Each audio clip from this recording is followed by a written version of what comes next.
Good morning, everyone. I apologize for the delay this morning. We had some technical difficulties with the audio, so we've gotten that straightened out. We're going to get started here. A few housekeeping items. We're going to have Mike here from Instagram go through our Instagram offerings today. We're going to save 15 minutes at the end of the presentation for Q&A.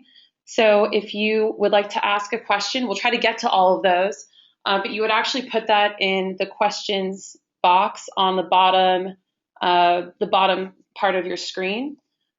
Also, just to test that the audio is working, if you don't mind hitting the little hand icon on the upper left-hand side of your control box, and I can make sure everyone can hear us. Wonderful. Thanks for doing that, guys. Okay. One more thing. We're going to have a follow-up email within 24 hours after this webinar that will have the recording. We'll also have a couple other resources for you all, as well as the presentation copied. And after the webinar today, we're going to have a 5-question survey. So if you don't mind giving us feedback there, this is going to just make webinars like this and educational opportunities more impactful and more meaningful to you all. So without any further ado, I'll pass it over to Mike, who's going to go through our Instagram offerings today. Great. Thanks so much, Sally. And thanks, everyone, for joining today. My name is Mike Hondorp, and I am the brand development lead on the Instagram team, overseeing specific categories of our business, including retail and restaurants, but a generalist in terms of all things Instagram. So really excited to be able to share where we are and where we're headed with you all today from a business and marketing perspective. So without further ado, I'd love to get started.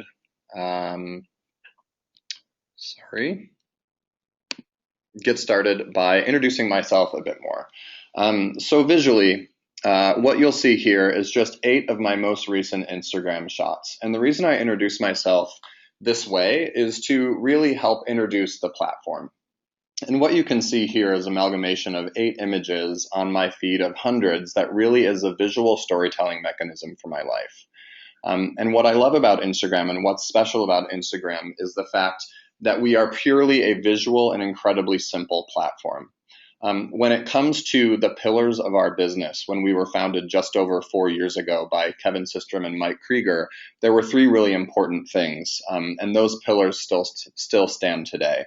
The first is the community. I am one of 300 plus million people using Instagram every day, and the community is paramount to what makes Instagram different and special. People might know things like Insta Meets, Insta Walks, the way in which people engage with each other and meet people on the platform, and that's all about the community. An interesting stat about the community actually is that over 50% of the people that we follow on Instagram are people that we will never meet in real life. And the reason I mention that is that there's 2 reasons. One, that affords brands an opportunity to be the part of a conversation in a very natural way. People select people to follow based on passions and shared interests, and that's one important thing. The second pillar in our business is simplicity. And again, this relates directly to the visual nature of the platform, in that it's all visual with a slight exception of a caption. Something that's important to know about that visual language is that studies have shown that over interpreting visual versus text, visuals are interpreted roughly 60,000 times quicker by the human mind, and that makes Instagram perfectly positioned in this visual storytelling world that we now live in. And the last is creativity. So it's the community, it's simplicity, and it's creativity. And it's a place where brands and people alike are experimenting with beautiful ways to express their brand story or their personal story, just like I've done here with just these 8 images. So progressing to ladder up those 3 pillars of our business, it all aligns to the foundation of what Instagram is set to do, and this is our mission, which is capturing and sharing the world's moments. Over that time, those moments have been shared by more and more people every single day. So when we were founded in 2010, we are now in a place where we have over 300 million active users, and we are growing on a daily basis. I think our most recent active user number should be released in the next few months, and we are really excited about the continued growth that we're showing across the entire world. On that note, what you'll see here is that under 30% of our monthly actives worldwide are found in the US. Over 70% of them are outside of the US. And again, where we are today is seeing amazing growth throughout the developed and developing world, and we're really excited about where we're headed. So a few things that I kind of started talking about at the beginning of the presentation was the idea that images are a universal language. They're easily interpreted and easily understood by the community worldwide. They take us to places we've never been. They bring us to the front lines of history where things are happening in real time. They inspire dreams and creativity. I love this example here from an Instagrammer who's an auto mechanic in Germany who's fascinated by the idea of clouds. And I think this is an amazing example of someone who is doing what many people would consider a quote unquote everyday job. And yet this person has found a way to express himself on Instagram. And then lastly, as we all know, the visual language transcends language and transcends borders. And we're aligned perfectly to this shift in consumption of behavior from desktop, from TV to radio to now the palm of our hands. Instagram is a mobile platform in which people and brands alike are able to express themselves very effectively. And taking advantage of this mobile behavior that is not just a behavior, but really a way of life, is an amazing place to be able to tell a brand story visually. So Facebook Incorporated, which includes brands like Instagram, is perfectly positioned again to take advantage of this shift in consumer behavior. So what we're finding now is that 1 of 5 minutes spent on mobile overall is spent on Facebook and Instagram, which is an amazing stat because it actually is larger than any of the platforms that you saw on that previous screen combined. And this is, again, presenting an amazing opportunity across the Facebook family of brands to really tell an amazing story to a captive audience who is spending an amazing amount of time on mobile devices. In terms of engagement on Instagram specifically, we're finding that 70 million people are uploading 70 million photos are uploaded to our platform on a daily basis, which results in about 2.5 billion likes on these photos per day. And while I'd rather not focus on social metrics like liking and engagement, I think the story here is that people are heavily engaged on this platform and are using this platform a massive amount. So at the most recent estimates we saw was somewhere laddering up to roughly 10 hours per month alone on Instagram in the US, which is an amazing amount of time. Particular two demographics on Instagram are incredibly active. And I would kind of refer to this group as the power users of what makes this platform work. And if you look at this segment of the population overall, we'll refer to them as millennials. Millennials are a relatively fickle audience and one that's relatively tough to hit in any marketing, whether it's mobile, whether it's traditional. But what we're finding on Instagram specifically is that they're heavily engaged and using our platform a massive amount. So we split millennials into two groups here, and these are just some really high-level, simple insights, but giving you an idea of this demographics activity on the platform. Young millennials, which we consider 18 to 24-year-olds in the US, 60% of young millennials are using Instagram every single day. So more than 60% of young millennials are on Instagram. We have over 40 million millennials on the platform, but every single day, 60% of people 18 to 24 log on to Instagram roughly 10 times a day. So a few caveats around those insights is that this 10 time a day idea is that it's not just logging on and logging off after 1 minute. It's a multi-minute, fully immersive session in which users are transported out of their daily lives and into this immersive, beautiful visual environment. When we transition to maturing millennials, which I think is a kind of funny name for a group of people 25 to 34, 30% of maturing millennials are on Instagram every single day, roughly 5 times a day. And the big takeaway here is that this cohort of people in the US are incredibly active and incredibly engaged on Instagram, following hundreds of accounts and fully immersed in this experience, which is very beautiful. And so as I transition to kind of the opportunity for brands on the platform, I start with this kind of collage I put together of a mix of users and brands interplaying together to kind of show and illustrate the idea that I think is actually crucial to success on Instagram. So for those of you who are familiar with the way Facebook is organized, we have a creative shop here, which is basically an internal creative agency, many of them coming from the top shops across the world to work with the brands on Facebook and Instagram. One of the leaders of that team actually recently said, in order to stand out on Instagram, you have to fit in. So this is a platform that you can think of differently when it comes to creative. If you can think of the way that you hopefully use Instagram on a daily basis, it's a place that we have found overall through a bunch of research that people are entering into Instagram seeking inspiration. They're not seeking one-on-one connection with friends like they do Facebook. They're not seeking real-time conversation like they may do on other social networks. They're seeking to be transported out of their daily life and seeking inspiration and beauty. So the reason that I put this slide together here is to show you that brands that you and I know and maybe frequent on a daily basis, like Starbucks, or the coats that we wear from the likes of Patagonia, or the backpack that we put on from Herschel, or the fans and electricity that we have from companies like General Electric. All of these companies have embraced this platform as a way of telling a beautiful story that fits perfectly into the environment that is Instagram. A caveat here that I like to kind of mention: previous to working at Instagram, I worked at Ralph Lauren, and we placed print ads on a daily basis, on a weekly basis, that were basically evergreen from a print strategy. We were very concerned, and as most retailers are, with the idea of controlling adjacencies, meaning if we're going to place an ad in Vogue or in the Sunday Styles of the New York Times, we want to be the first luxury brand pictured, and we want to own that moment. We've had marketers in the likes of those companies and other massive retailers in the States say that I now liken Instagram to something similar. While I can't control my exact position in your feed, I can control the idea that my imagery is surrounded by the beautiful imagery of Instagram, and it's very elevated and exciting for retailers to be a part of that conversation. So what we've learned since going live as a paid media platform 18 months ago are some really key insights that we wanted to share with you today. So first of all, the idea, none of this is rocket science. And I think it's important to kind of root ourselves in some fundamentals of solid marketing. And we found that through a bunch of research with our 18 months of campaigns, roughly 500 campaigns and brands live on the platform, are three key things to consider when it comes to success on the platform. The first is branding, and the idea of having brand association in your imagery on Instagram is important.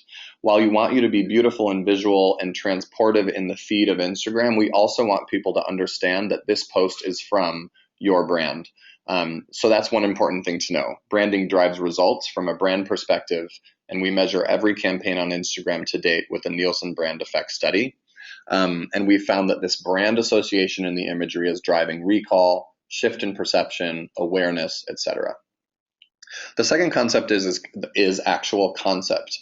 So is this an image that was shot and put on Instagram overnight, or is this something that has an idea behind it? Lastly, is there craft paid to the creation of these assets, and is this able to grab the attention of users? So I'll go through some examples of that as I progress. So showing you the idea of branding driving results, Magnum is a very popular ice cream brand in the UK and across much of EMEA.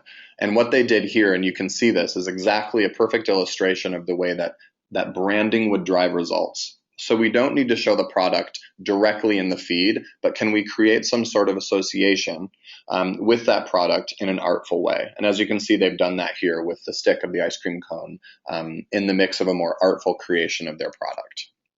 The second here is an example from YSL, or their luxury brand Guerlain, which is an idea of this beautiful brand association, which is subtly shown in the compact and reflecting this amazing imagery in the background. Another great way of kind of having brand association within the feed of Instagram. The second idea that I covered is concept. Here's an example from Taco Bell, which is actually pretty interesting and playing into the concept of the way that lives are reflected in the platform of Instagram. So as opposed to showing a breakfast taco for their breakfast launch, they showed the idea of the road trip with millennials, and this resonated incredibly well and resulted in roughly 30-point increase in ad recall and a lift in association and awareness of Taco Bell's breakfast line. Another amazing concept is we've probably all seen the TV commercials from Capital One, which is the idea of what's in your wallet. This is their creation and interpretation of that exclusively for Instagram. And this is an amazing idea of concept, bringing that what's in your wallet concept to life in a visual feed. And then lastly is craft. Is there an artful representation or composition that we can all probably think of as quote unquote Instagrammy? Here's a perfect example from the eyewear brand of Warby Parker, which is kind of a one-for-one eyewear brand launched as a startup on the internet only in New York, and is now fully into a brick and mortar model in addition to their existing e-commerce. And here's an amazing example of picturing eyewear in a really artful, beautifully crafted way.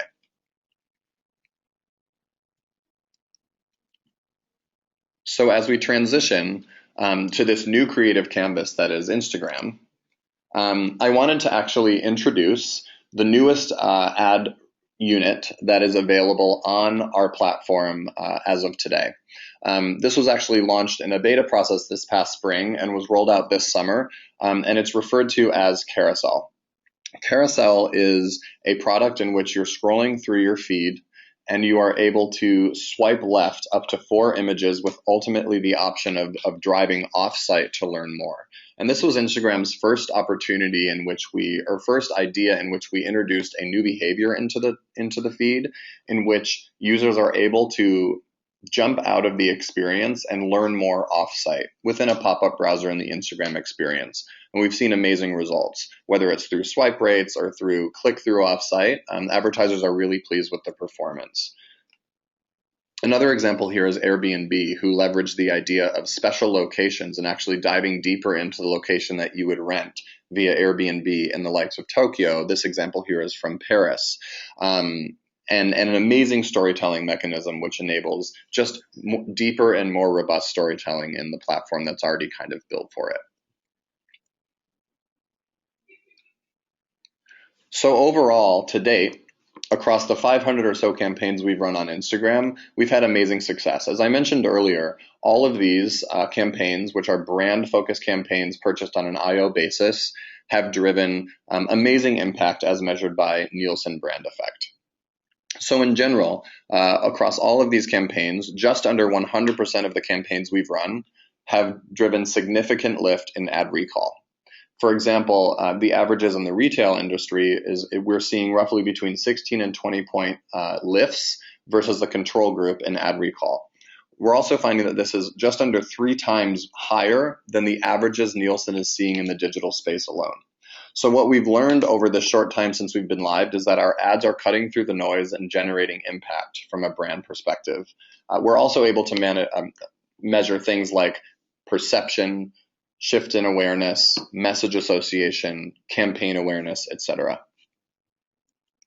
And our measurement solutions are only growing over time, and I'll kind of dig into that a little bit as we go forward.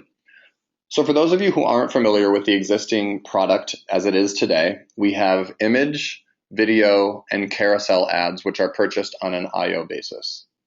Up until very recently, the CPM was $20, and we've recently changed that to $13 CPM, and I'll explain that as I go through where we're headed as a platform in a few minutes.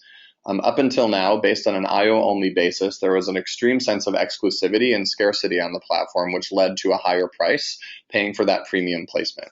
As we iterate over time and increase our proposition from a product and objective perspective, we're putting this new CPM in place to reflect the value as we will see it going forward, thusly enabling advertisers to do a heck of a lot more on the platform outside of just branding. So this is some existing ideas there around what our product is today and will be through the end of this year, and I will walk through where we're headed over the coming months in addition to this current option. And just a side note, one of the most successful campaigns to date, which we've seen, is this Mercedes-Benz campaign in which they launched their GLA, and they had this campaign called GLA Packed. And I just take a side note to address it here because I think it's one of the most artful representations of an amazing campaign on the platform, in which Mercedes didn't just show images of a car, or something that they would do on another platform, but they actually tapped into user behavior, which we found resonated on Instagram, and it's the idea of hashtag things organized neatly. And this was their interpretation of that, leveraging amazing Instagram photographers and launching a new vehicle on the platform. They also did cross-platform studies from Instagram and Facebook together to show the incremental lift that branding on Instagram will have on ultimate DR practices on a Facebook campaign. And we'll kind of dig into more of those possibilities near the end. So where we're headed, I'm really excited to be able to share the road ahead for Instagram. So there's 3 key changes that we'll be making over the next 3 months leading up to the end of the year. Ideally having all of this in place, not ideally, absolutely having all of this in place for a very strong last quarter of the year, which is the calendar quarter, October through December. Specifically, a lot of verticals heavy up on marketing around the holidays, and we want to ensure these solutions are in place and fully functioning by that time, and we are already in an amazing place for that. So the first iteration that we're making here is expanding our ad offerings to include action-oriented formats. So no longer will Instagram solely be a brand platform. We will be headed to a place where we can fully address all objectives throughout the funnel of the marketing funnel. So as of today, again, the brand IO product has been solely brand, and we will be iterating down to ultimate conversion over time. So we're empowering users and advertisers to do more with the platform. The second idea is enabling more targeting. So for those of you familiar, which likely many of you are, with the targeting proposition that exists on Facebook, that same proposition will exist in the future on Instagram, down to the likes of custom audiences, lookalikes, third-party data, etc. You will be able to leverage all of the targeting you do on Facebook on Instagram by the end of the year. And then lastly, we're making it easier for businesses large and small to buy these advertising units on Instagram. So we will be shifting away by the end of the year from a sole IO-based business to one that is likened more to the self-serve model that exists on Facebook today, thereby making it all the easier for brands large and small to buy the offerings that exist on Instagram. So going just a bit deeper in terms of these 3 buckets, where we're headed. So when I talk about expanded ad offerings, I'm talking about the idea of call to action link ads with, by the press of a button below an image, users will be led off-site, similar to the current carousel unit, where they could ultimately learn more, shop now, buy now, etc. This will be driving action and efficiency for you guys because we'll be able to have you purchasing on an objective-based buying model. Again, the way that you're buying on Facebook today is largely objective-based, meaning my objective is website conversions, my objective is video views, my objective is clicks offsite. You will be able to do the exact same thing on Instagram, and we'll optimize the delivery of ads based on your objective, making it all the more efficient. The second bucket is targeting. So again, as I said earlier, what you can do on Facebook, you will be able to do on Instagram. And we think that brings increased relevancy and efficiency to any ad buy. I think it's important to think of this from a user perspective, just relaying a personal story from the other week. On an IO-based product, there is a chance that people in your target demographic, which is a broad target, meaning, let's say, for example, men between 18 and 40 in the US. I got an ad served to me last week from a gaming company. For me, gaming isn't super relevant because I'm not a part of that interest demographic. We think that solving for these increased Facebook capabilities from a targeting perspective will make ads that much more relevant for every user in the feed, and no longer will I, as a member and as a non-member of a gaming demo, receive ads in that regard. So we were really excited about that, and we think that the creative story and the relevancy will just get that much better on Instagram. And then the last bucket that I'll address is, again, the ease of buying the ads on Instagram. In a second, I'll talk about a new product that we're launching, which is called Marquee, which will remain an IO-based product. But as you envision Instagram in the planning process for Q4 and beyond, you'll start to think of us as more of a self-serve model. So this means the lack of minimums in place. So no longer will there be a minimum or a pay-to-play model. And our updated creative processes and policies will be in line with that of Facebook's. So we think it'll increase kind of a broader creative canvas for brands to tell beautiful stories in an easier way. So just to visualize this a bit more, today we're in this place of image, video, and carousel. Here's three great ads from brands we probably like and know: Warby Parker, Lowe's Home Improvement, and Banana, with image, video, and carousel respectively. Where we're headed is this. These call to action link ads, which I chatted about on a couple slides ago, will be able to leverage the buttons, the call to action button technology that exists today on Facebook, on Instagram. So here you'll see examples of a footwear brand having a shop now button, a fitness app having a mobile app install button, a food delivery service having a sign up or user acquisition button, and then the last one, a retailer having a learn more button. And so these are just examples of what will be possible in the future, and our initial testing in an alpha status, which is literally just a functional alpha happening as we speak, is incredibly strong. The results we're seeing are surpassing the expectations and actually norms that we've seen on other platforms. So we're really excited to roll this out more robustly this fall. Just a little more on the targeting to ensure that it's fully kind of understood where we're headed from a targeting perspective. If you think of Facebook targeting solutions, you can now think of Instagrams as one and the same. And that includes everything from Facebook categories, psychographic, demographic traits, partner categories, so third-party shopping behavior, and then custom audiences and lookalikes. So your first-party data, being able to leverage that as well. The newest product that I teased a couple minutes ago is this idea of marquee.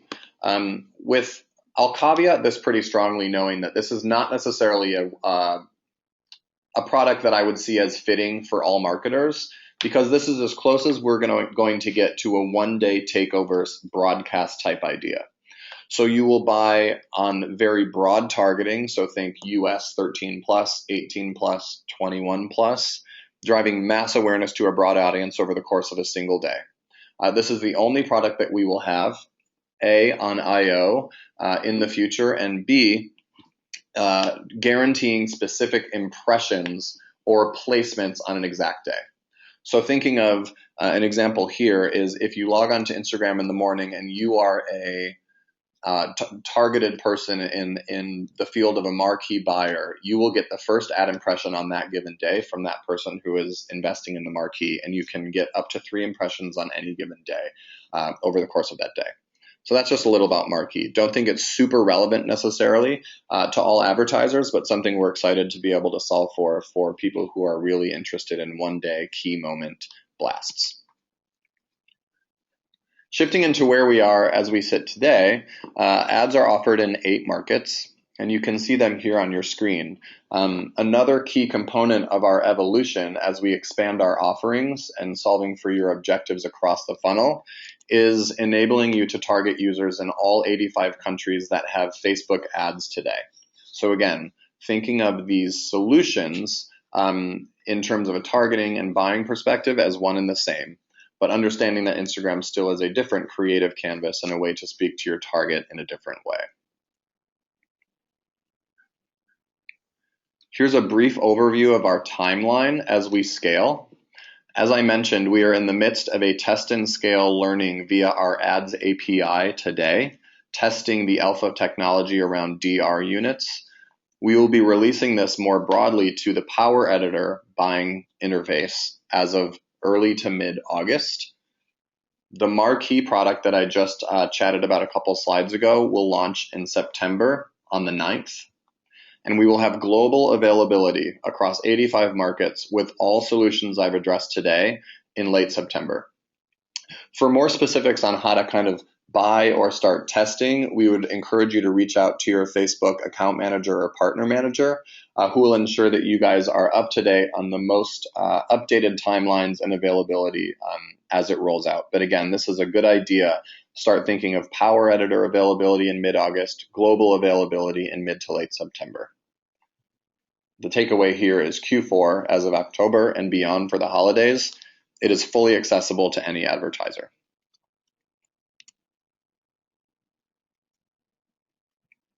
So as we talk about next steps, I'll wrap it up with a few things and kind of thought starters around how Instagram ads may integrate into the marketing mix of the brands with whom you work or your brand or any campaign in the future. And again, these are thought starters. This isn't remotely an exhaustive list of how brands might leverage Instagram, but this is what we've seen in the past. And I think this, again, will only grow over time. So first and foremost, it's an awareness channel. It's one that's beautiful. It's one that's inspirational. And I think it's a way that you can generate interest and intent for whether it's a campaign, a brand, or a product. Instagram is an amazing way to do that. We can also increase your reach for your target audience. If you're buying against millennials, perhaps, it's an amazing place to invest and to ensure that you're getting these people at the right time on the right day in the device and platform that they use most often.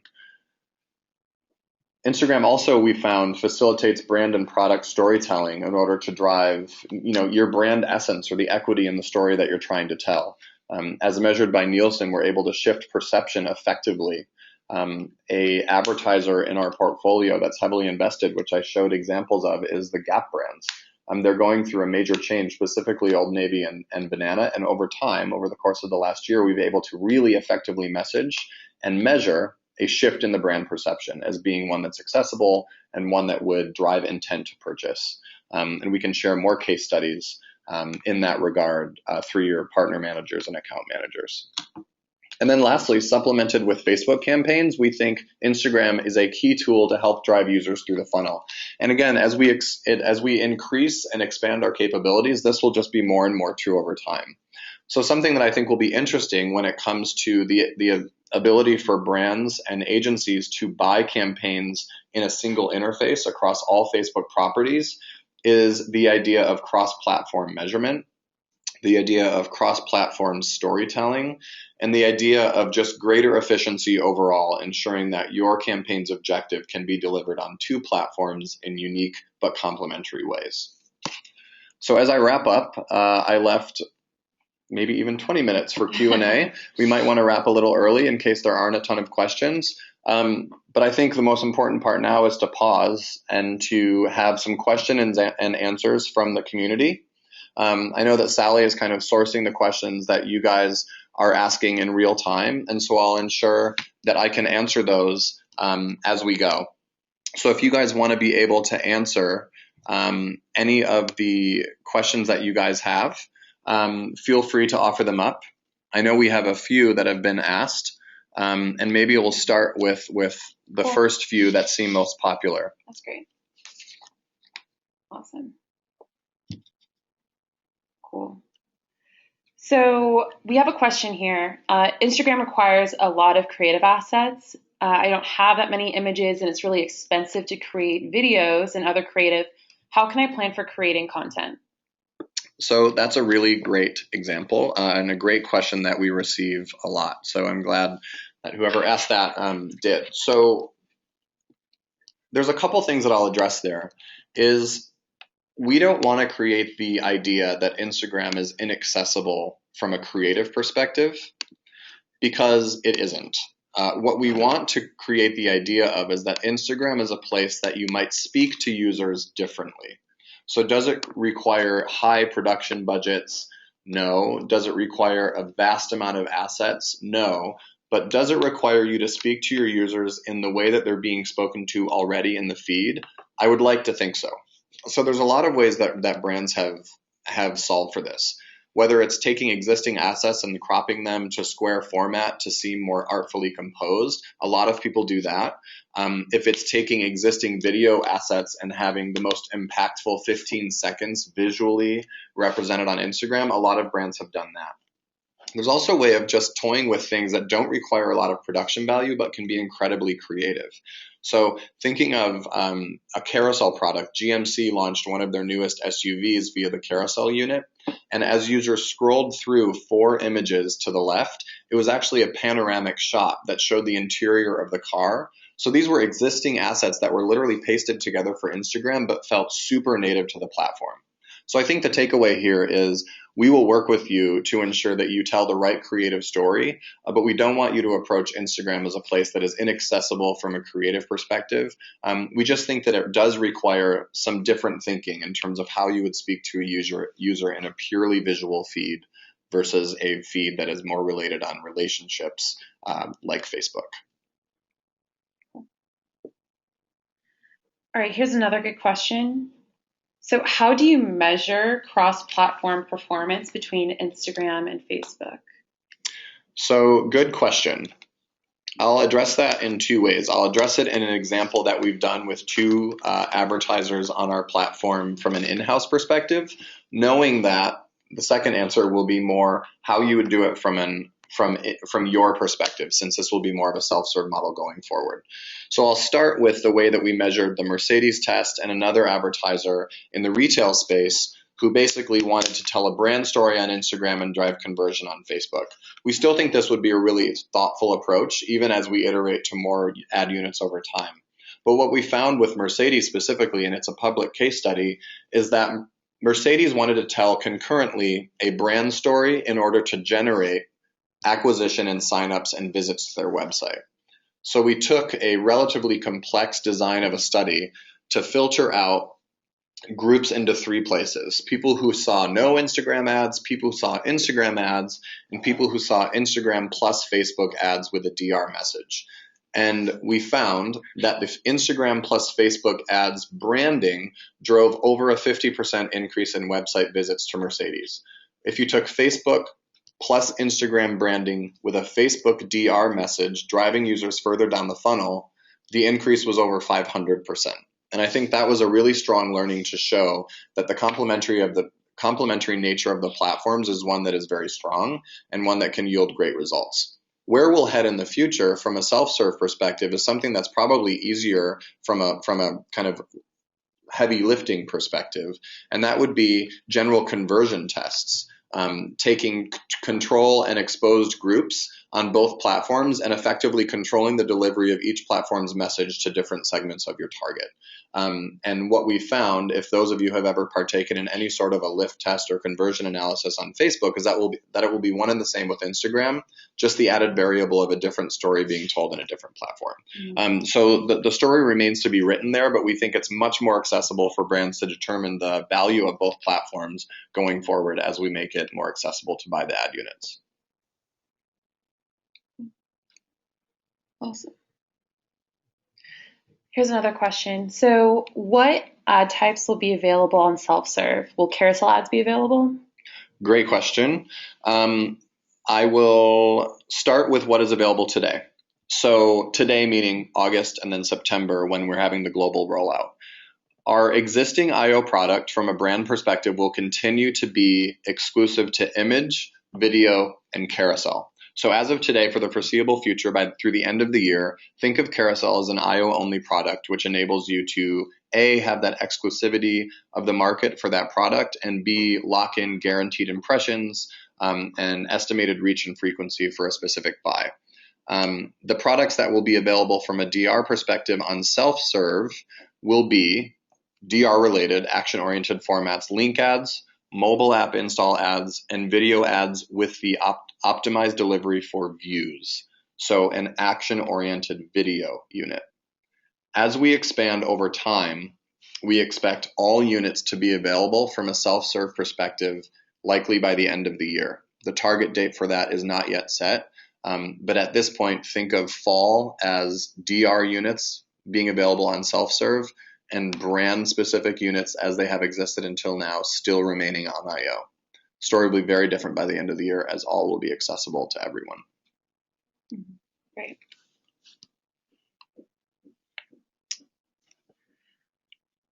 For Instagram, will we be able to leverage Facebook's custom audience segments? Absolutely. So I think that, again, this will make the cross-platform nature of campaigns all the easier to invest in as you're able to use the same targeting from Facebook on Instagram. So you can even think of lots of examples of the way that you might want to test out the value of hitting certain segments on certain platforms based on your first-party data.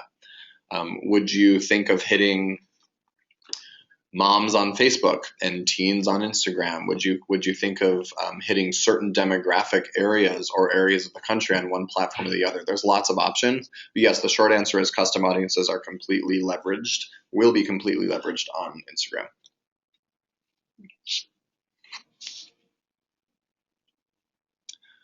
So there's another question here, which I think I'll happily address, which is about brands being able to target hashtag usage.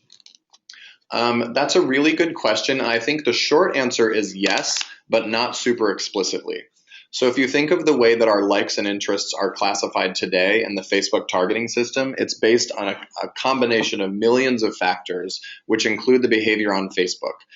So the brands that you like, the things that you converse with, and the things that you interact with and or engage with on the platform.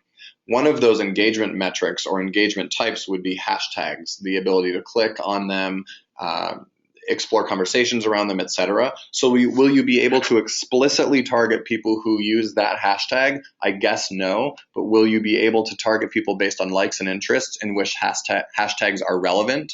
Yes.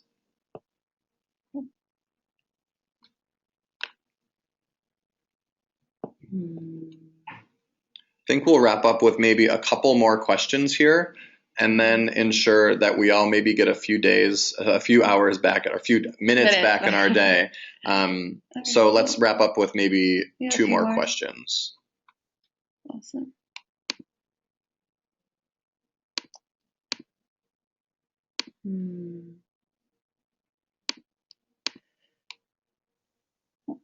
What will be the ad review process be like in the self-serve platform? That's a good question. So for some context, the ad review process up until now with Instagram has been a bit more complex than Facebook's.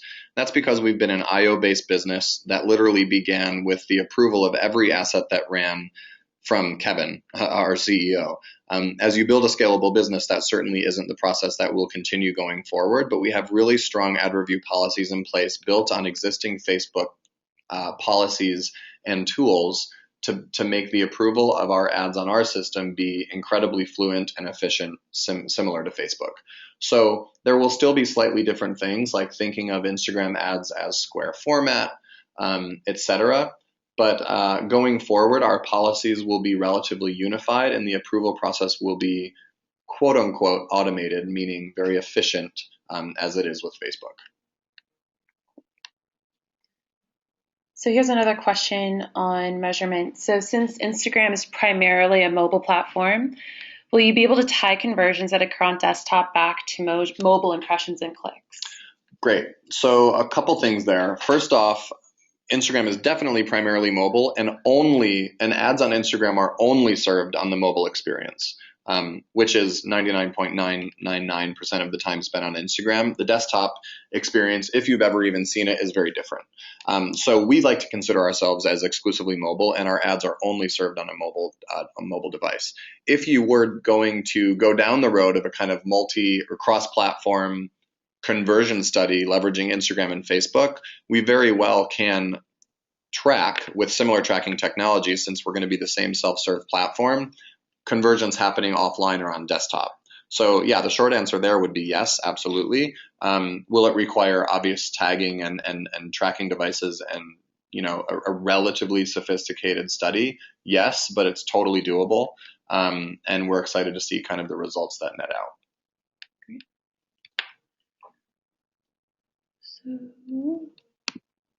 And on that note, yes, third-party tags will be acceptable. Click tags will be acceptable. The tag technology that you're using on Facebook will be basically leveraged on Instagram. So that's kind of another question we saw pop up. Awesome. This is interesting. Are there plans to develop social listening in line with social targeting? I'm familiar with search and explore. However, that feels like one small step. What do we have in terms of helping brands understand audiences? Yeah, that's a great question. And as many of you may have noticed, the new kind of iteration of our search and explore feature on Instagram was released relatively recently. And if you don't have that yet, you should be receiving that in an app update shortly. I think that's a step in the direction of starting to develop a more robust experience on Instagram in general. So one that continues to delight users and inspire them in different ways. On that note, our marketing science team, who's responsible for all of the measurement of ad campaigns, in addition to uncovering insights on the platform, is heavily at work trying to help us better understand different audiences and segments on the platform. So I would say stay tuned on the research front from a social behavior and audience demographic insight perspective. Our team is hard at work at uncovering some of those, and we certainly do have some high-level learnings at this point to share on certain demographics, whether it be, moms, millennials, etc. So again, I would rely on your account manager or partner manager to help with any of those questions. And let's wrap it up with this last question. Will we be provided with Instagram-specific reps, or should we direct questions to your Facebook reps? That's a really good question. And just for some full transparency, the brand development team, of which I am a part, is 6 people strong in the States. So we are strategic partners to brands and Facebook reps concurrently. So the answer to that question would be, please direct all Instagram related questions to your Facebook Inc. rep, and that would be your account manager or your partner manager from an agency perspective. Account managers and partner managers are fully versed in the Instagram solution, and they are fully enabled to solve any questions on both platforms. So great question there. All right, so we'll wrap it up with those last questions today. Thanks again, everyone, for attending the webinar. If you could take a few minutes, we've given you a couple minutes back. There's a 5-question survey that you'll see near as soon as you close out your window. We really appreciate having the feedback there for the next iteration of this type of webinar or for future educational opportunities. Again, I'd like to thank Mike for taking the time to brief us on Instagram today and where Instagram's come and where it's going. And thanks a lot. I hope you all enjoy the rest of your day. Thanks so much.